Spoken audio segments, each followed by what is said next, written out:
on. Are you seeing any new types of capital coming in that have interest in this cross-subsidization? So someone who would say to you, okay, maybe we're going to get a 15, or whatever, an 18% return on a hydro project, but we'd like you to put an additional $20 million to an irrigation program, and we're okay if that dilutes our return. I guess the social wave of social impact investing that we're starting to see now. I'll make it open. No. No, not really. I mean, as I'm sure Danielle knows as well as anybody, for an IPP, for a private sector power developer to embark on hydro projects, it's not for the faint-hearted. My investors look to seeing a return someday. I talk about Lake Turkana, which was 8 years in development, but it will be barely 3 years in construction, and at the end of that period there is some hope of a dividend to the long-suffering shareholders. But with hydropower, the development period is just as long, if not longer, and the construction period is also considerably longer. But I pick up on what Johan said about the Treasury being behind the South African IPP program. That was huge. That was also really, really important. And that's another problem we face around the rest of the African continent, that a lot of governments are not in a position to provide that sort of blanket support. And in many cases, they won't be allowed to do it by various IMF programs to keep them on the straight and narrow. So that whole area is also quite difficult. But as to hydro, we like it. We'd love to do it. I have great difficulty selling the idea to my shareholders because of the long, difficult times. And we have experience with, I shall not name the country, but one particular country where we have been trying to do a hydro project for about 8 years. We have not yet got a PPA.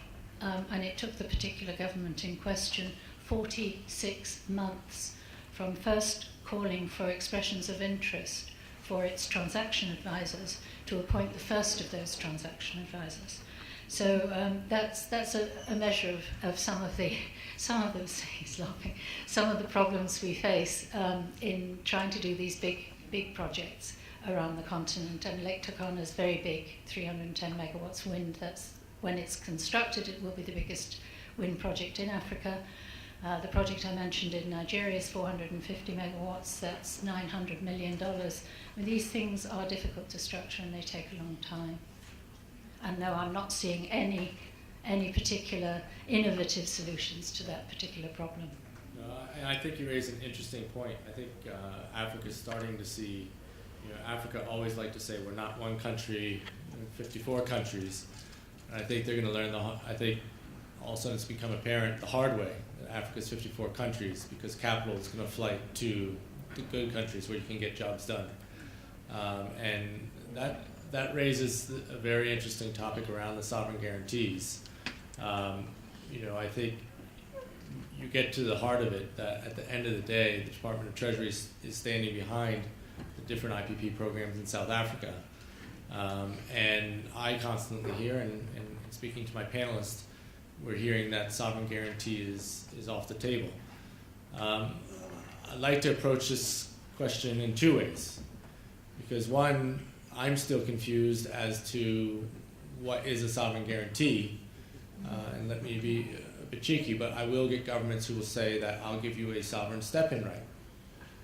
Okay, so they're willing to step in and take the obligations of the PPA over on board, but they won't give you a quote-unquote Paris Club sovereign guarantee. And I think the donor world, led by, including the IMF into that group, needs to spend some more time and think about that, because the idea is to push governments to use the private market so that they don't increase debt on their balance sheets, but they're saying this sovereign guarantee is a debt instrument, so they don't want this debt instrument sitting on their balance sheet. But effectively what they're doing is pushing it into the bilateral world, which requires more debt on the balance sheet. I'll form a question out of this instead of just speaking, but when we speak about standardization of agreements, what are we really getting at? Is there certain clauses? Is it the whole agreement, or are there certain issues around sovereign guarantee, around breaches, around force majeure, that are the crux of what hold us up? And maybe Raymond, from your experience in South Africa, Helen or Johan, your experience in countries who are doing this for the first time. I know in Nigeria you have issues around sovereign immunity, which completely null and voids a contract. So can we speak about what are the hearts of these agreements that are delaying and we're stumbling over?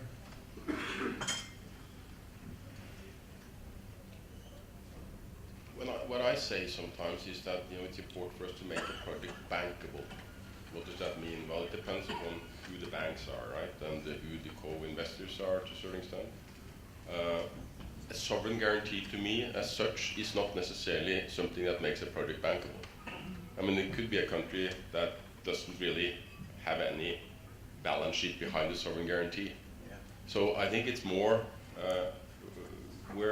it's more than an instrument and maybe a requirement from some of these development banks to have a sovereign guarantee to show some kind of commitment from the government. It doesn't really help us. It helps us because we are working with the development banks, of course, but apart from that, I have to look then for maybe a media guarantee to protect the equity that we put in, or other instruments. We are today trying to sort of work and convince the Norwegian government that they should use their guarantee funds to provide guarantees to us and others to back up the PPAs and the commitments under the PPA. And in such a scenario, you don't really need a sovereign guarantee. But yeah. I was just going to say, so on that, to me, the sovereign guarantee sometimes is more what I'm trying to insure against. So if I'm buying MIGA or OPIC or other political risk insurance, I'm trying to find that default mechanism so I can insure against that, versus actually believing that the sovereign will step in and guarantee the project. Is that a challenge that you're having? Are you insuring around these projects, political risk insurance or expropriation, breach of contract insurances? Yeah, I mean, we have to get better at this, I have to admit that. But yes, we are insuring around it. I mean, we're involved now in a lot of projects in Egypt as part of the 2 gigawatt program over there. And of course, we have to put insurance in place for all the investments we're making there. Yeah, for other projects, for example, we work on a project in Kenya. I don't think we need a sovereign guarantee on that project. I think we can actually get co-investors and then the debt financing without it. Namibia, the same thing. I think Manpower is bankable in itself. I mean, so you have to really understand the difference there. Of course, for South Africa, it was extremely important to put it in place, and then they got, he got all the banks engaged, and I have to say, I was a little too simplistic in my way of describing the PPA. Of course, a bunch of us were involved in actually providing advice, to the government to actually make the document an edible document, not only for the banks but also for us as the IPP. So I think we really have to decipher, the issues that we have at hand to see if we can get around it. And I also feel there is flexibility, among several partners. But I think if you can release, the issue or some of these issues where some institutions insist on a sovereign guarantee, you can also release a lot of projects, I think. And Johan, since you're setting precedent in Mozambique, what, to the extent you can tell us, what were the issues that really held you up? And ultimately, was it an education process, a getting comfort process, or actually sticking points in the negotiation? I think our experience taught us to actually choose your enemies as quickly as possible. So we try to get our debt providers around the table with government and with the utility as quickly as possible. And that makes I think, a PPA is a PPA, whether you sign it with ESCOM or EDM or whoever. There's basic standard things, but the complexity comes if you talk about the risk profile and the perception of your funders and your equity partners in terms of the risk profile. And that is dependent on the country, it's dependent on the utility. I mean, look at Nampower's balance sheet, look at other utilities' balance sheet, look at Eskom's balance sheet. So that really creates the complexity, and it's a question of what is the appetite of your funders, what is the risk profile of your off-taker, the country you're in, and how you can get political risk insurance, and what type of instruments you can use. Is it MIGA, is it private, etc., etc. Very helpful. Maybe what I'll do is open the discussion to the floor and have certain questions come from the floor. Sorry, I'm trying to, yeah, please, can we have a microphone? Just here.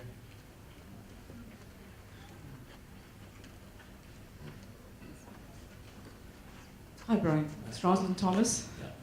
My question, I think, it's not a question, it's a comment, but in a sense, what I'm saying is, from what I've heard, especially from Johan and Helen, and I think in some respects, Raymond, you've also been saying it, is the most important issue for project development on the African continent and the REAP program, South Africa's renewable energy program is an example of that, is you need a champion in government.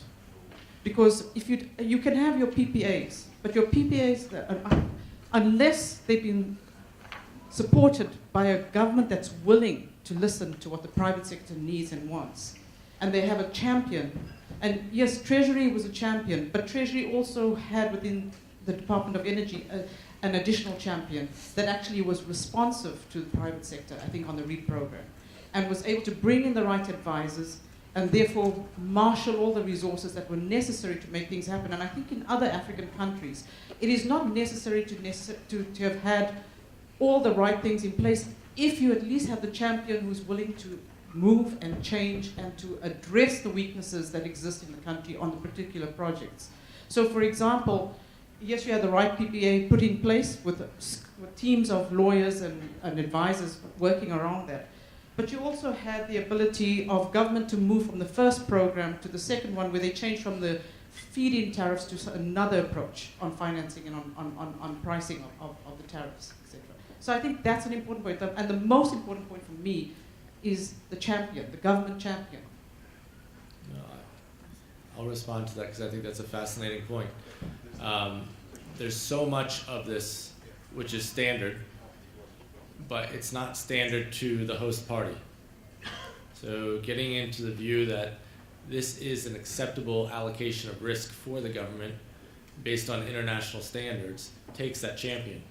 Because it takes someone who's seen it before, has done it before, and said, this is what happens in Europe, or this is what happens in Japan, or this happens in the US. That to me is a huge stumbling block. And I think more and more donor money could be put towards that program.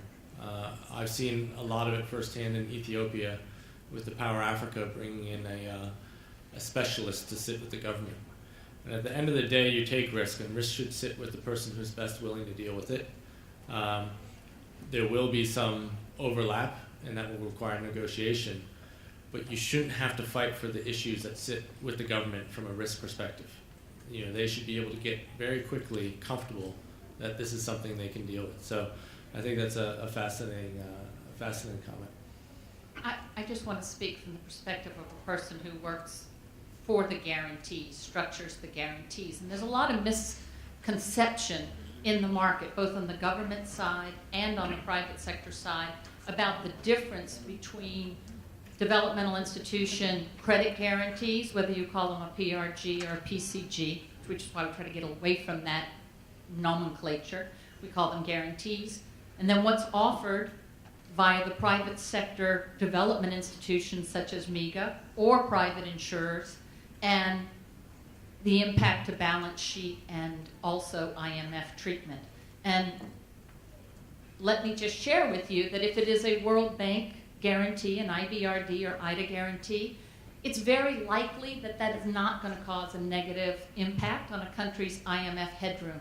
Many IMF agreements give exceptions for guarantees that come from multilateral development institutions. So whether it's a World Bank guarantee, African Development, or one of the other institutions, there is balance sheet relief.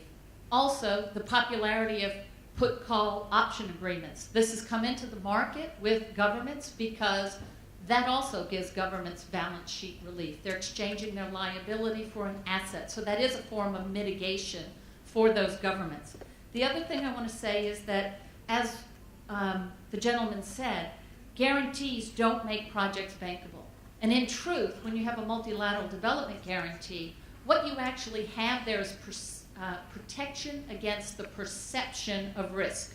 Because by the time that multilateral development institution is willing to put its guarantee, now I'm not talking about MEGA, I'm not talking about private sector, but IBRD, IDA, before it puts its guarantee down, it is assured in the project structure and the negotiations, the documentations, that there is a balanced allocation of risk.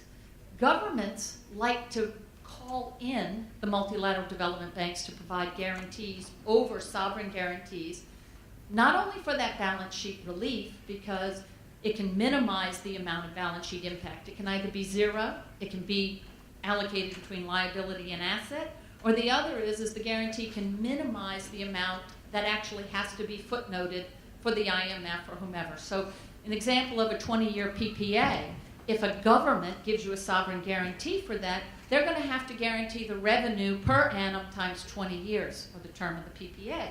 If you have a 3-month World Bank guarantee and say that's 100 million, then all that country carries on its balance sheet or footnotes is that 100 million because of the way it rolls over. So when you're looking at being able to get this kind of risk mitigation and you're using it to either protect against default or you're using it to mobilize debt capital, it behooves you to understand the nuances of these products and what they really bring to the table and how they level the playing field. So although they're really there for the government, understanding how they can benefit you helps you in your negotiations. So you might not get a sovereign guarantee, but you're going to get a whole halo of other beneficial impacts for the government and your project simply by bringing that multilateral development bank guarantee into the project. I think putting them in place, the programs have taken very long, and just 2 projects in Nigeria will effectively suck up the World Bank's first program there. But I think what you're... I'm going to challenge you on that. Yeah, Since I was the person who structured it, I'm going to challenge you that both of those are misconceptions in their whole thinking. So let's have another discussion about it because the PRG did not hold up the transaction. Oh, I understand. The multitude of lenders, and it's the ability of project developers to understand the rules. They can move very quickly. And it did not take up the balance of debt available for transactions in Nigeria. We went to board with only the amount that was required for Okay. deals. We have potentially $1 billion in guaranteed headroom available, of which we've used only less than a third of that on 2 transactions, 6 front-runner transactions. We have a gas guarantee program that has $600 million available, that not $1 has been taken up yet in those guarantees. So it's not that there is a shortage of funds or taking up the headroom. The other thing is when you talk about the cost, I can't speak to the other developmental institutions, but I can say for the IBRD and IDA, the concessional pricing of a guarantee, if it's an IDA country at 75 basis points, your loans are exactly the same, except that the government's used up 100% of its envelope, and a guarantee uses 25%. If it's an IBRD country, it's only 50 basis points. If you're confusing that with private insurance, which prices off of risk, maybe so. Maybe it's the same as bilateral. But a government that could attract private sector with a guarantee should never use all of its resources to take on debt. And a guarantee would help it bring in a private sector. No, one, thanks for clarifying, and 2, I think the IBRD programs are terrific. We just want more of them. You do have more. African Development Bank has a good program. EIB now has good programs. Islamic Development Bank, they all somewhat mirror the IBRD and IDA, but they're not being taken up enough because developers are not as experienced with them. So thank you for that. No, thank you for clarifying. Okay, please. Thank you very much. So my name is Mamadou Cham. I come from Senegal. I represent here the Minister of Energy. excuse me because my English is not very good. So, as you know, 1.5 years later, the government of Senegal has built a new plan named Senegal Emerging Plan. After that, he has voted a law named PPP law. And also early in the morning, as some panelists says, he has a champion named APIX. So all these things are trying to make it easier all what the developer has to do. But now we are dealing more and more with the problem because the government, the Minister of Finance, has delivered many guarantees because we have many developers and all the contracts we have signed, the government has delivered a sovereign guarantee. And now the Minister of Energy, we have more and more difficulties with the Minister of Finance because all these guarantees, many of them are there for 3 or 4 years, and the projects are not yet achieved. So my question is it possible, I think there was a reflection about it, to give other forms of guarantees, not for all the projects, but for some projects, is it possible to give just light guarantees to prevent from this situation? Because now they say us there are many guarantees, and they can't, they don't know what to do with it. Because it is maybe easier to sign a contract, but it's not always easy to stop the contract. So after the developing period, we are obliged always to expand the period. And so now I think we have to find a solution to go over this. Thank you. Thank you. That's very interesting. Go ahead, Helen, please. The answer is yes, it is possible. At the risk of prolonging the argument, I would like to say that the problem we are facing in Nigeria and to a lesser extent in Ghana is nothing to do with sovereign guarantee. It's to do with the waiver of sovereign immunity in the government support agreement, which is something quite different. So our company, we don't look for sovereign guarantees. Sovereign guarantees are only as good as the government in power. And they are a big burden, as Kate has said, on the balance sheet of the government. We're a big fan of the PRG program, whether it's the World Bank or AFDB, and we use MIGA a lot. So there are ways of structuring. Lake Turkana is an $880 million project, the wind project in Kenya. We don't have a sovereign guarantee there. We have a support agreement from the government that is not a guarantee of payment. It's a guarantee that the government will ensure that the off-taker, the utility, abides by its contractual obligations, but it won't step in and pay for it. And that's a big difference. So that's not hitting the balance sheet of the government. And then that, in turn, is backed up by a PRG. And that's a principle that we think ought to work. And it does work. Kate mentioned the PCOA. The PCOA is what we have in Nigeria. The problem with it is simply that there is a clause in it that is not acceptable to the insurers and will in due course have to be changed. But that is to do with the waiver of sovereign immunity. In a power purchase agreement, the buyer, if it's a state-owned entity, which it usually is, the buyer says that in the context of this contract, I will not act as a government, I will act as a counterparty in a private transaction. And then sometimes, unfortunately, they look to carve out certain assets from that, and that's the struggle we're having in Nigeria. But it will be resolved, and it will be resolved elsewhere.